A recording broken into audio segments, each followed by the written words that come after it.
মহানায়ক উত্তম কুমারের ৪৭তম প্রয়াণ দিবস উপলক্ষে শনিবার নন্দনে শিল্পী সংসদের উদ্যোগে আয়োজিত হয় এক আবেগঘন স্মরণানুষ্ঠান। গানে কথায় শিল্পী সংসদের শ্রদ্ধাঞ্জলি।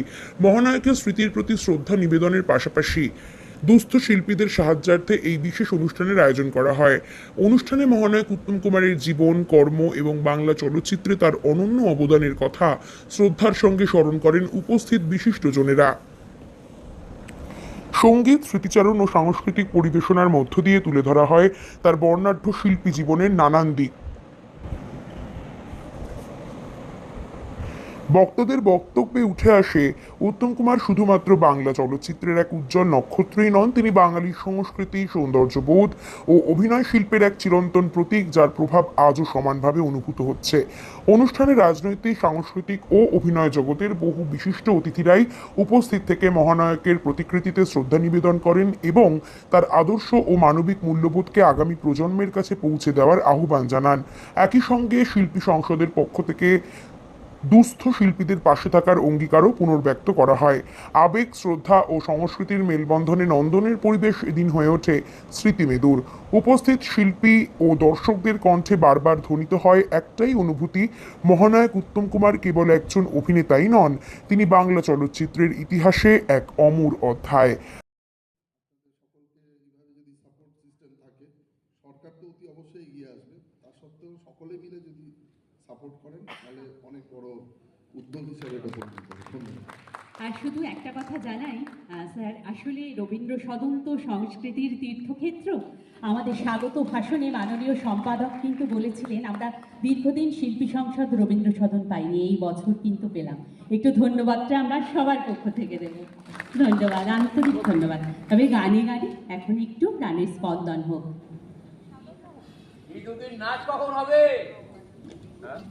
হবে হবে full of respect, this flower bouquet only for our honorable MLA sir, Sri Devashish Dhar Mahasaya.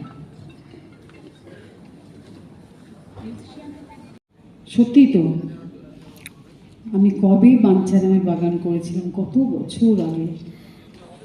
আর বাঞ্ছারামের সঙ্গে ধন্যবাদ শিল্পী সংসদকে, মাননীয় ঋতুপর্ণা সেনগুপ্ত সাধনা রয়েছেন এবং অন্যান্য সকলকে আন্তরিকভাবে অভিনন্দন জানাই। এবং আজকে যারা প্রত্যেকটা যে উদ্যোগ প্রত্যেক বছর হয়ে যাচ্ছে এবং আপনাদের যে বিভিন্ন ধরনের শিল্পীরা রয়েছেন এবং তাদের যারা সাপোর্ট সিস্টেম রয়েছে তারা অত্যন্ত গুরুত্বপূর্ণ ভূমিকা পালন করে রেখেছেন এই বাংলা যে চলচ্চিত্রের ক্ষেত্রে। এবং এটা দীর্ঘদিনের যে প্রয়াস, এটা অত্যন্ত একদমই তাই। অনেক ধন্যবাদ।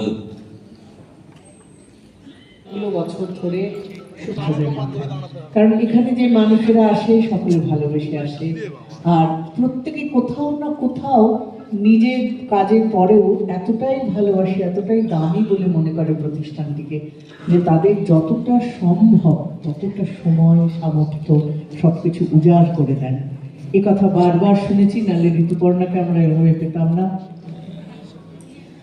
আমরা দেবাশিসদার কাছে যাই। নমস্কার, আশা করি খুব আনন্দ করছেন আজকে। শুনতে পাচ্ছেন একটু জোরে? এই কেউ কিছু দেখতে পাচ্ছেন? Thank you, thank you.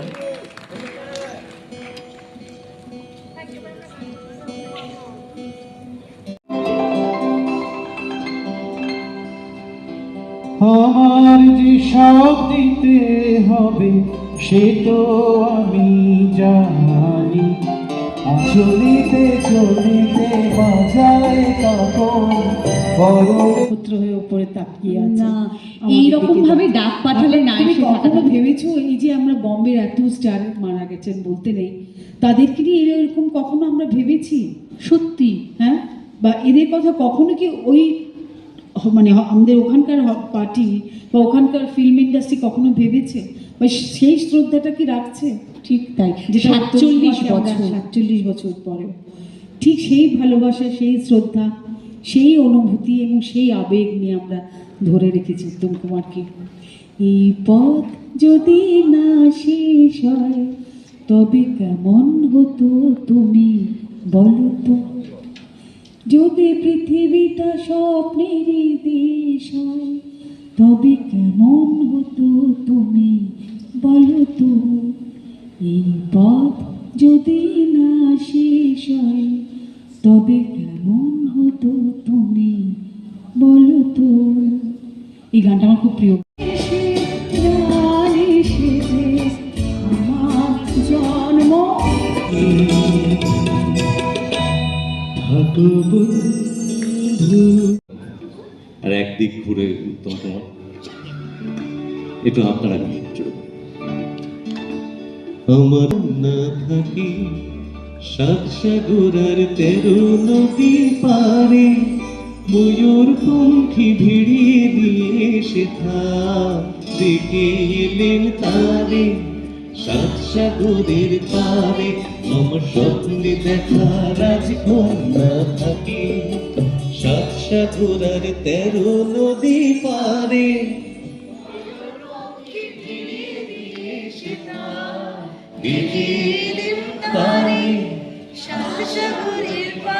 সে এক রূপ কথারি দে।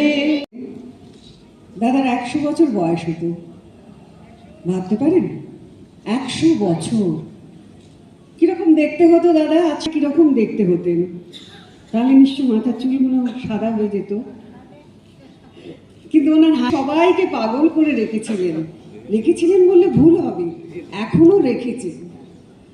আপনারা হয়তো জানেন তার পাশাপাশি উত্তম ভঙ্গিনীর একটা গবেষণা লিখে আমাদের উত্তম কুমার সম্পর্কে যারা আগ্রহী তাদের এবং বাংলা সাহিত্যকেও অনেকটা পিছিয়ে আছি, যে আমাদের সার্বিক একটা উন্নয়ন দরকার, সঙ্গে সংস্কৃতির যদি মানে মহানায়ক একজনই রয়েছেন। তো আমার যেটা মানে চিন্তাভাবনা ওখানেই শুরু এবং ওখানেই শেষ, আমি ওর থেকে আর এগোতে পারিনি। তো নায়ক সিনেমা দেখার পরে আমি আর কোনোদিন অন্য কাউকে নায়ক হিসাবে আজ পর্যন্ত ভাবতে শিখিনি। এক বিষাদময় দিনে যেখানে মহানায়ককে আমরা হারিয়ে ফেলেছিলাম, যেদিনকে সেই দিনে ওনাকে স্মরণ করার যে চান্সটা হয়েছে, মানে তুমি খুবই ব্যস্ত, আর এবং ব্যস্ততার কারণটাও মানে সত্যি বাঙালির জন্য ইমোশনাল, তোমার জন্য তাই। শিল্পী সংসদের উত্তম স্মরণ, তো 47 বছরে পা দিল, আমাদের ছেড়ে উনি চলে গেছেন, কিন্তু আমরা চলে গেছেন তো সেটা কখনো বলতে পারি না। তো তুমি আজকে এই যে আয়োজন করেছো, এত কিছু অনুষ্ঠানের মধ্যে দিয়ে তাকে স্মরণ করা হচ্ছে, সেটা নিয়ে যদি দু এক কথা বলো। ব্যাপারটা হচ্ছে যে এটা কি বলবো, মহানায়কের যে কাজ আমি বুঝতে পারছি, এটা আমার একটা ভগবানের আশীর্বাদ।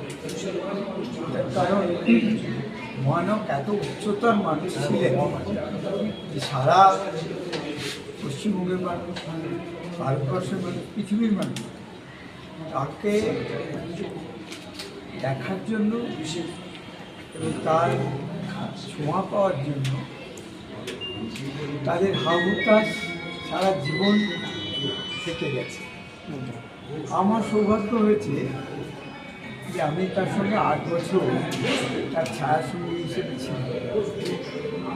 তো তার মতো মানুষের এই যে কাজ, তার যে জন্মদিন পালন করা, এটা তো ভারতবর্ষে তো অনুরাগী মানুষের কাছে পৌঁছে দেওয়া তার বাসটা, সেই কাজটা আমার কাছে একটা পুজোর মতো। আর সারাদিন সকাল থেকে কি কি হলো যদি একটু বলো আমাদের দর্শকদের। সকালবেলায় টালিগঞ্জে একটা শ্রদ্ধাঞ্জলি অনুষ্ঠান হয়েছিল, সেখানে মাননীয় রাষ্ট্রমন্ত্রী কালচার চক্রবর্তী এবং ওই এলাকার যে